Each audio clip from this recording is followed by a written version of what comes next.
व्यवस्था आरंभ होईछि। गंजाम जिलार बुगुड़ा थाना नूतन आईन संपर्क में एक सचेतनता कार्यक्रम आज 12 घंटा समय अनुष्ठित होईछि। थाना अधिकारी प्रभात रंजन महांती तत्वावधान में अनुष्ठित कार्यक्रम में बालीपदर फांडी अधिकारी नीलाद्री कुमार रेड्डी, ज्योतिश्री साहू एसआई, अर्जुन कौर एसआई उक्त कार्यक्रम में जोग देथिबा बेले थानार समस्त पुलिस कर्मचारी एवं बुगुड़ा थाना इलाकार बुद्धिजीवी और गणमाध्यम प्रतिनिधि तथा साधारण जनता को नुआ 3टी आईन संपर्क में अवगत कराइथिले। भारतीय न्याय संहिता, भारतीय नागरिक सुरक्षा संहिता और भारतीय साक्ष्य अधिनियम संपर्क में यह बैठक में विस्तृत आलोचना होइतिला।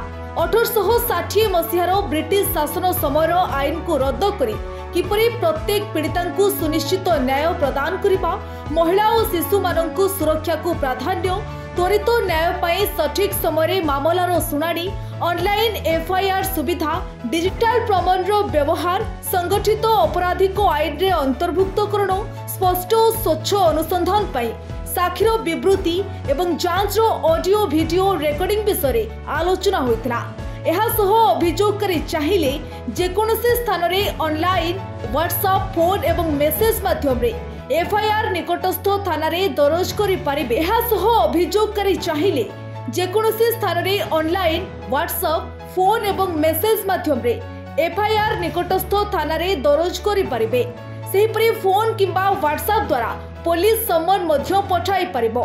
थाना रे समस्त अभियोगर तदंत रेकर्डिंग कराजिबा सह थानार डिस्प्ले माध्यम रे प्रत्येक दिनर केस विवरणी सर्वसाधारण को पई प्रदर्शन कराजिबो। नूतन आईन व्यवस्था अनुसार महिला, शिशु, नाबालक, 60 वर्षरु ऊर्ध्व वयस्क व्यक्ति, भिन्नक्षम, रोगाक्रांत व्यक्ति मानकु साक्षी और तदंत पई थाना रे हाजर हेबाकू बाद दिया जाइतिबा बेले सेमाने इच्छा मुताबक पुलिस को सहायता प्रदान करि परिबे।